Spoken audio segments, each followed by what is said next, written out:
This week on A Lively Experiment, a proposal to change the way Rhode Islanders vote and run for office, including a tweak of the residency requirements for candidates, and the first person to officially throw her name in the race to succeed Congressman Cicilline. A Lively Experiment is generously underwritten by... Hi, I'm John Hazenwhite Jr. For over 30 years, A Lively Experiment has provided insight and analysis of the political issues that face Rhode Islanders. I'm a proud supporter of this great program and Rhode Island PBS. Joining us on the panel, Billy Hunt, chairman of the Libertarian Party of Rhode Island. Dave Layman, corporate communications consultant and former television anchorman. And Brown University political science professor, Wendy Schiller. Welcome into this week's Lively. I'm Jim Hummel. It is great to have you with us. For nearly a decade, Rhode Islanders have had to show identification at the polls, something that at least 34 other states also require. Now, some here are calling for a repeal of that law, saying it may disenfranchise some potential voters. This as lawmakers are also considering a bill that would require candidates to live in Rhode Island for 5 years in order to run.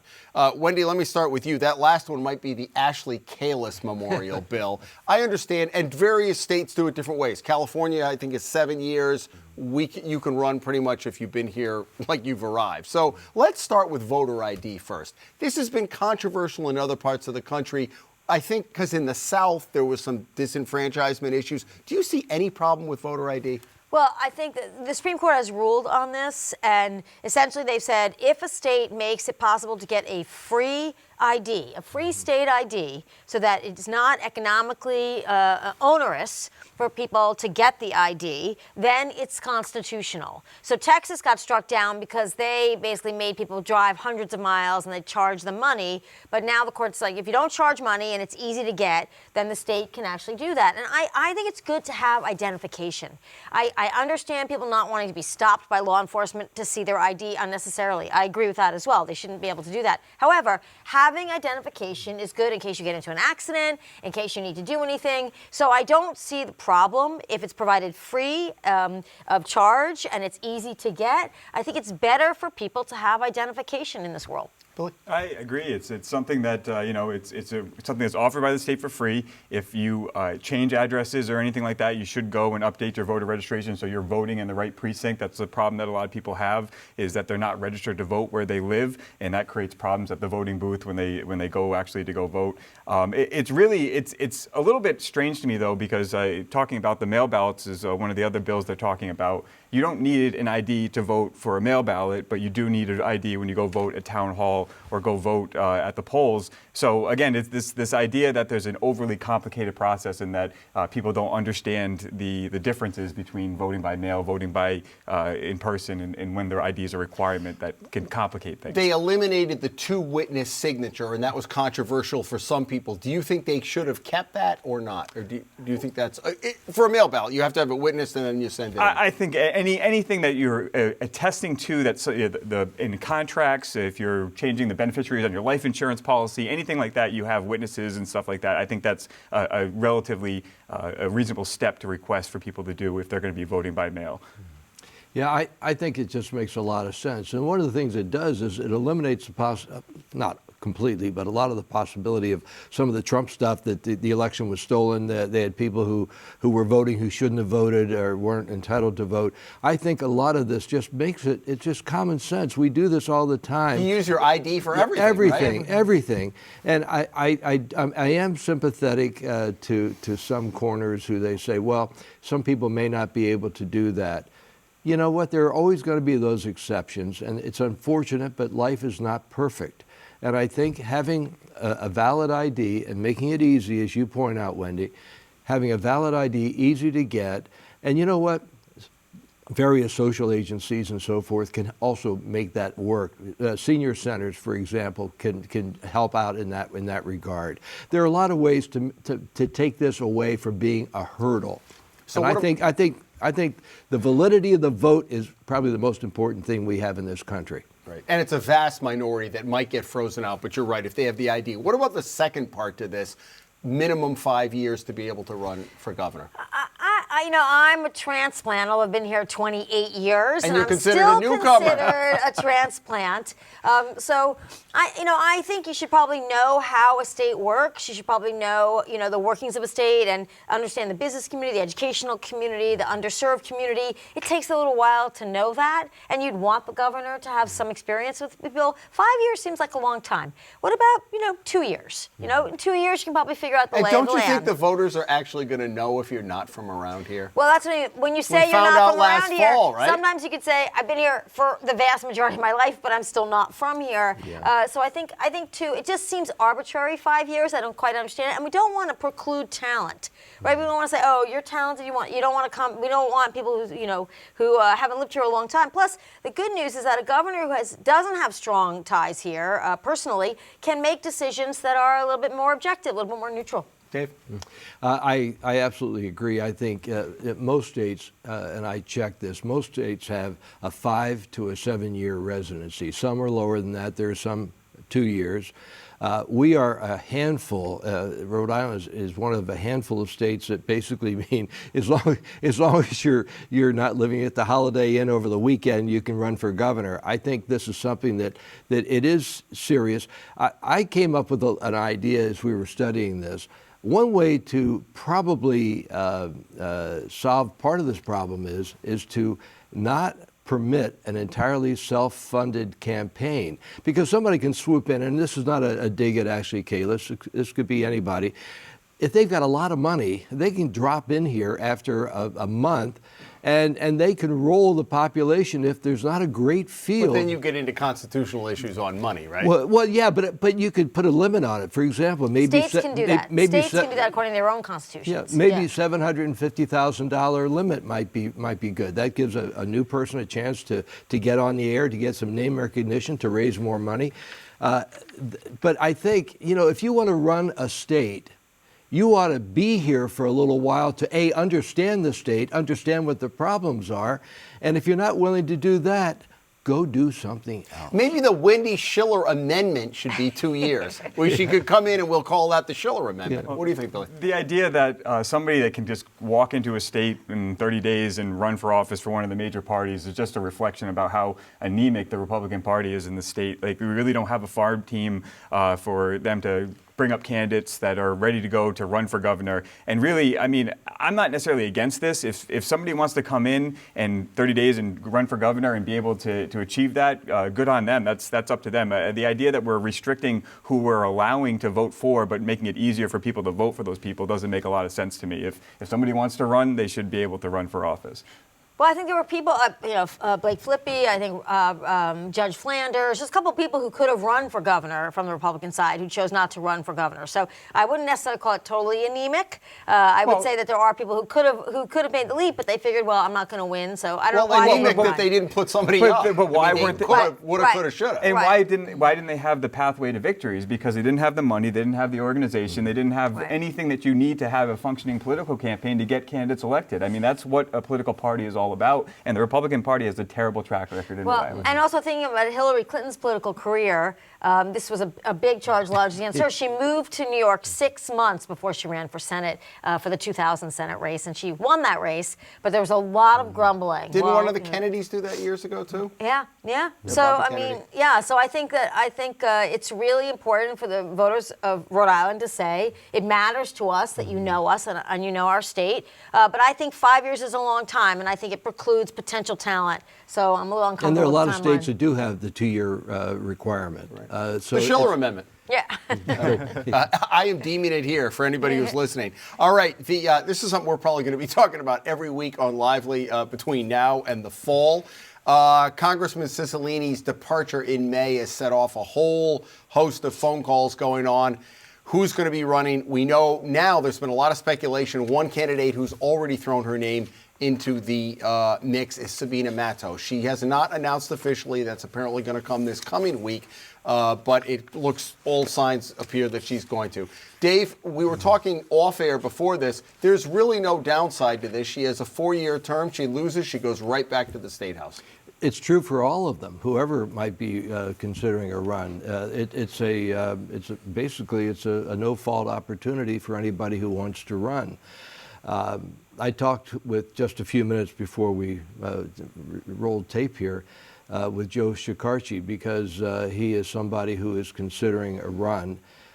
He told me, and I think this is new, he told me he will have a decision by the end of next week. So he's good. So let's stop the speculation. In or out? Yeah, and I don't know the answer to that. He told me that he's done all the political calculations. He feels as though he's got the support. He could get the nomination. He's got the money. So that's not an issue for him. His issue is he's got to make it now on a personal level. And he's going to take the next week or so to flesh that out. I just don't understand why Joe Shikarchi would run. And I told him this, just as a layman's point of view, small L, that why would you give up the power here? He's got, a 14-point housing bill. He'll never get a bill in Congress for probably 5 or 6 years if he stays that long.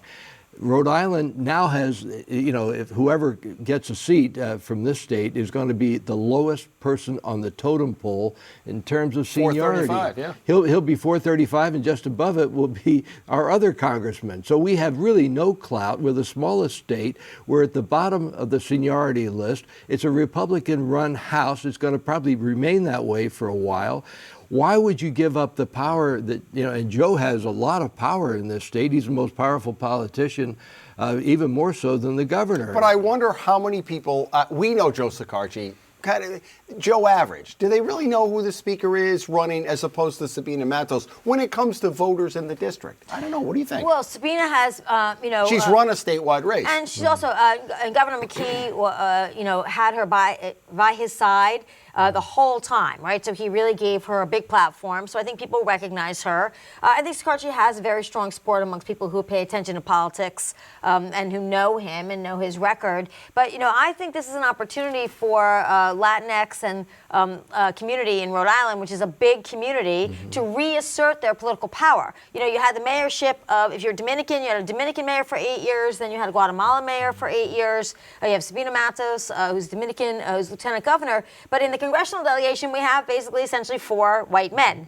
And I think there's going to be a big push to have a woman, and there's going to be a big push to have Latinx representation in the Congress from the state of Rhode Island to sort of balance out the actual population of Rhode Island. So I think there's just a bit more of an uphill climb in this district for Shikarchi. If it was actually the 2nd congressional district, I think he would have an easier path. This is going to be tough, particularly if the mayor of Central Falls gets in, if Sandra Cano gets in. It's going to be a little bit tough. And I think women in the state want to see women running. Don't you think they'd cut a deal, though? Do you think they're going to eat each other up? I mean, would the mayor of Central Falls and Senator Cano and Sabina all run together? Because wouldn't they divide the vote? Well, you know what? I mean, men run against each other all the time and don't seem to mind. So I'm not sure that these women will take up, give up the opportunity. The other point here, though, that can't be underestimated, it's about money. Joe Shikarchi has $1.8 million. Now, he can't use that money directly. But he can convert it pretty easily. He's got to convert it.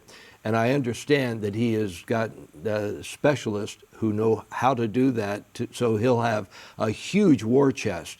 And it's my every contributor. I mean, you have to go back to your contributors and ask them to redesignate the money, so they have to agree to do that. Yeah, but he's got some money that some people are dead. I mean, he's had that money for 10 years, right? But so, I'm not. You can comment on the money part, but I'm not so sure it gives you a big advantage in this race right now. Oh, I think it does because it has to. Because Seth Magaziner and Alan Fung both spent close to $4 million on their campaigns to run for Congress, and all the outside money coming in. And a special election in the state of Rhode Island is a very targeted campaign. You have to go ahead and find the voters that are going to get out to vote. Unfortunately for Sabina Matos, the urban core doesn't have a very good voter turnout. And are they going to turn out in a special election for a congressional seat? And, there's a question. In August. Is it the 1st district? Are you in the 2nd district? Are you seeing all the campaign commercials? Are you going to realize she lives in the 2nd district? That's barely. Yes, I know. Well, Seth Magaziner, you could spit to the... That's another thing. If we're talking about changes that we should make in the law, let's change it so that you have to live in district to run in the district. That seemed to be... Does that matter? Well, Well, do you think, to I the mean, voters?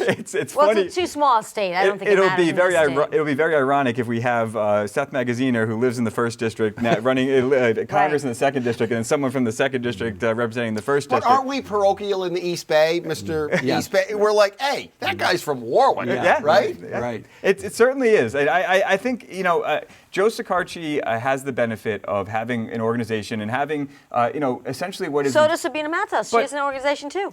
She doesn't have any Very money. little money. She has very little money, but we just had an election. We just had an election. Rhode Islanders know Yeah, but you got to everything there raise is it. to You know got about to raise everybody. it. You got to raise it in 4 months. No, but I'm saying, what does the money buy you that you didn't already get? We just voted for everybody. So people in Rhode Island are pretty familiar with a lot of these candidates. Yeah, but all the candidates that got elected that are in the General Assembly also know who their superstar voters are. They're going to come out and vote in a special election. And if Joe Cicilline can corral the General Assembly members to help them with his campaign, that'd be an organization that'd be very difficult to beat in a special election. But where are they in the 1st congressional district? That's what I want to know for Cicilline. I mean, that's what I mean. Who are the people that really get out to vote core? And I think the message of empowering women, and I think also reasserting Latinx dominance or Latinx participation in politics in this state at that level, I think those are powerful messages that shouldn't be underestimated. You want the final word on that? No, I just think that Cicilline, if he decides to run, I think he just has such a huge lead over some of these other people, with the exception maybe of Helena Folks. We haven't mentioned her. And she's looking at this as well. Here's somebody. And is known now. She spent millions to get known. Oh, she almost won the governorship.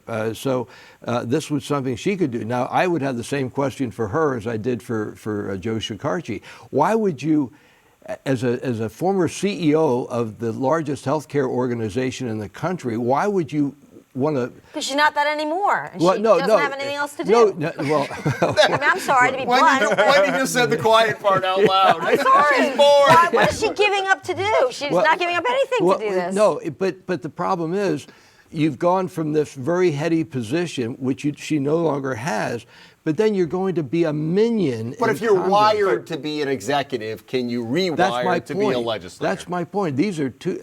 It's very different. It's like saying, could an electrician be something else? If they prefer to be an electrician, they're wired, so to speak, to be an electrician. They may not be suitable to be a plumber or to be a talk show host or whatever. I think there's a big difference here, and if I were any one of these people, I would say, so you get elected, now what? Because you set yourself up to run for Senate. Yeah. I think Well, that's true. someday Yeah. people, I That's think a good Sheldon point. Whitehouse, he's running in 24. There's been rumors that Banana Folks will challenge him in the primary. I think he's fairly safe. I think he's established a very strong Why wouldn't she just representation wait in the until Democratic 26 Party? when Jack might not? Well, if might Jack not run? Reed, and Jack Reed, I think, like, many of our long-serving senators. Strom Rhode Island, Thurmond, will he beat Strom Thurmond? I think Jack Reed, I think he's done a tremendous amount for the state, as Sheldon Whitehouse has too, but I think Jack Reed has a position that's quite solid. So I think he walks out the door when he wants to walk out the door. But I think if you run for office and you win, even if you're in the minority, you still have a stronger platform, as you're suggesting, to run for Senate sometime. And I think, Cicilline's decision, everyone's talking to Cicilline about his decision, he visited our Talbot Institute this past week, and he said, listen, I have a chance to do a lot of good. I've spent my whole life working on behalf of Rhode Islanders, and now I get to do that in a different way, and I'm really excited about it. And I think he may have also we didn't talk about this, he may not have seen a path to the Senate or anything, and he didn't have anything in the leadership in the Democratic Party right now. Right. All right, the one thing that Joe Cicilline rolled out last week, right as we were beginning to tape, was a whole package on affordable housing. This has been right in his wheelhouse. We've got a lot of money to do it now. Billy, I guess the thing we've been talking about on this set is execution. The one thing I was interested with Cicilline is they're backing off a little bit on the zoning regulations. They're trying to push making it attractive for developers, financial incentives. Clearly, if the rates are going to come down, you need more housing stock. So the question is, how quickly can we get that done? Well, that's the big question, because realistically, the idea that affordable housing is something that's an issue in the state is, a question of what you define affordable housing as. There's plenty of apartments that people can rent, and whether or not they meet Section 8 guidelines or meet the state's requirement of what affordable housing is doesn't necessarily add to a community's housing stock. We're dealing with a situation in Warren right now. It's actually two recent situations where developers are able to come in based upon the roadmap legislation and go ahead and basically shove affordable housing projects down the throat of the community in order to build, because we're a community that doesn't meet the affordable housing guidelines. All these zoning regulations and everything like that, it's good to start repealing them because, there is no more starter home anymore being built. The economics of home building now is to go towards the McMansions, the 3-4 bedroom houses. That's due to a lot to zoning regulations, lot sizes, permitting, septic tanks. There's all sorts of things that go into the fact that houses are getting bigger and bigger and more expensive, and that leaves a gap in the marketplace for new home buyers, people that are looking to buy affordable housing. I don't necessarily think that getting the state more involved with it is going to fix the solution in terms of creating more incentives for developers, because as we've seen in a town like Warren, which is very progressive and open to having people come in and for all sorts of issues, including affordable housing, they were the first to step up and say, no, we don't want this because it doesn't fit the neighborhood, doesn't fit the area. What does that mean? When people say that, how is that not in my backyard, NIMBY? Well, because it doesn't fit the neighborhood or the town. What does that mean? It's a historical district they're demolishing historical buildings in order to put up an affordable housing unit. Well, the world moves on. I mean, we're seeing that all over the east side of Providence as well. I mean, I think, if it's a historical religious institution, I have a different opinion about that because that's a pillar of a particular religious community. But this idea that we should preserve houses that are 300 years old and then not allow people to have a safe, clean place to rent and live and work in Rhode Island does not make sense to me in the 21st century. You're incentivizing building owners to go and shoehorn these properties in areas where they don't necessarily fit the community. These two particular programs that happened in Warren were actually both designated to be built in flood zones. And the big issue that people have with affordable housing and people that are living in them is that there's an issue that they're more vulnerable to sea level rise and everything like that. So why are we creating incentives where developers can go into a town like Warren and put them in a floodplain? Well, are they houses or apartment buildings that are tall in the floodplain? I'm asking sincerely. If it's apartment buildings, then I'm not so worried about the flooding issue. It's a combination, but again, this is... So there are apartment buildings that are building... These are the semantics. This is a microcosm of the problem. No, not the problem, but the discussion going on. You can't have economic growth in a state, and Rhode Island is constantly facing this. If people say, not in my backyard, don't develop here, don't develop here, don't put apartments here, how do you expect to get workers? How do you expect a business? Business can't come here if there are no workers. Workers can't live here because they can't afford it. And we know our northern neighbor, Massachusetts, is out of control, expensive, so I just don't know where people are going to go. It goes back to my first point that there is housing available, there is affordable housing, it just doesn't meet the qualifications of what the state guidelines talk about affordable housing. And that 10% was so arbitrary when they said that. I think only less than a dozen, fewer than a dozen, meet the 7 or 10, whatever, meet that 10%. Dave, you jump in. Well, I guess, my feeling is we have a real problem. A lot of people don't know this, but Rhode Island is the second most densely populated state in the country. We're second only to New Jersey. Now, when you fly in over Rhode Island, Exeter looks pretty wide open. Right? I mean, between the ocean and Exeter and some of the other South County areas, you say, how could this be so dense? But that's simply the case. And because prices here have gone astronomically high, and I know that as a property owner and as somebody who has a rental unit in Newport, the prices are sky high. And to your point, we have workers who can't afford to live here. And that becomes a real problem for the economics of the state. It becomes a problem, a social problem for those who want to work here and live here and stay here. One of the things that shocked me when I was looking through these proposals was I had no idea that there were people that are charging application fees in order to apply to have a residency in an apartment. Yeah, go to New York City, $600 to apply. But it's on a smaller scale here, and you might not get the apartment, but you have to pay the fee. Well, there was one example of somebody who was poor or relatively poor paid something like $5,000 over a period of time because they kept getting rejected and they had to go to the next place. That you want to apply again. I think these applications they should not have either. They shouldn't have any attachment with money, or they ought to be at least reasonable. My God, it's cheaper to apply to a college. Yeah. Yeah, it is. Yeah, no, I mean, I think every community in the country, even places like Denver, Colorado, has a huge homeless problem, for example, not enough affordable, because a lot of people in the pandemic moved to Denver and there's nowhere to live. And people buy property because they want schools and neighborhood, and they want it to stay the same because that's what they bought into. I get that. But, you know, the world changes, and we are changing. And if we want to stay competitive, we have got to figure out a way to make better use and more use of the land that we have. Let's stay with you. Do you have an outrage or a kudo? Oh. My outrage, I'm going to get partisan. I don't always get partisan, but I'm going to get partisan today. You'll warm Dave up because he's going to be partisan too. Go ahead. No, I think that the party that claims to care about individual liberty and individual rights seems to want to tell parents how to raise their children, tell parents what their children can see. Tennessee just banned particular drag shows in particular areas where children might be exposed. That is if you are the party of the family, the GOP. You're not talking about the libertarians, are you? Okay, just let's be clear that Republican it's not Party the says the party of the libertarians. family and parental control in Virginia. You should have parental control of your education. However, we are going to determine, and in Arkansas now, that your child can work at 14 without even getting parental permission, or 16. All these things that leave families and children, under the control of what the GOP thinks people should learn in Florida, what they should see in Tennessee, and what age they should work. I think it's hypocritical. Okay, Dave, what do you have? Fox News has been unmasked thanks to this Dominion lawsuit, and they have gotten access, as most of us know by now, they've gotten access to the internal emails of the Fox News commentators like Laura Ingraham, Sean Hannity, Tucker Carlson.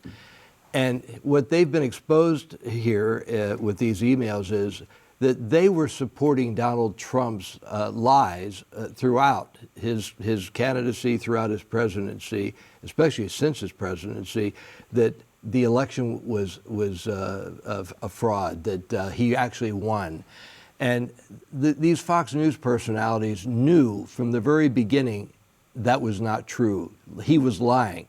They have supported his lies long before he left office, but especially since he left office. And we now know they're all a bunch of fakes. They're liars. They were consorting with Donald Trump. I think Sean Hannity was even giving Trump election advice while he's on the air. The whole thing is just so awful. And that might meet the standard. It's a very high bar, they say First Amendment, in terms of malice of forethought for a libel suit.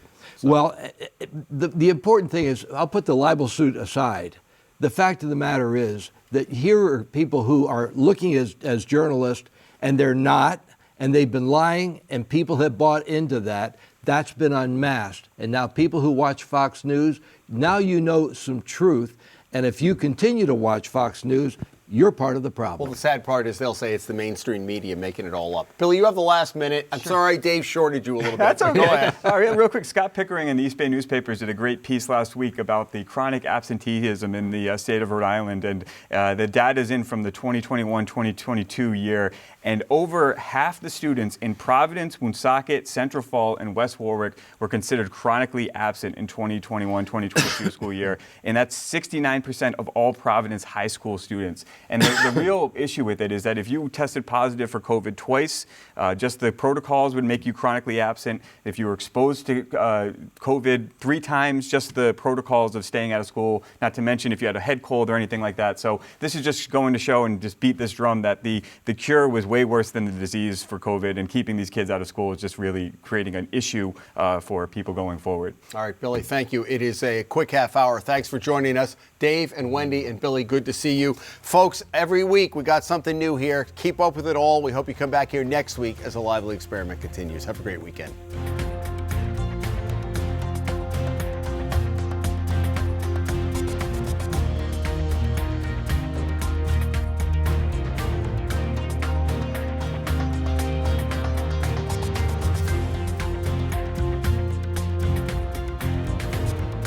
A Lively Experiment is generously underwritten by. Hi, I'm John Hazen-White Jr. For over 30 years, A Lively Experiment has provided insight and analysis of the political issues that face Rhode Islanders. I'm a proud supporter of this great program and Rhode Island PBS.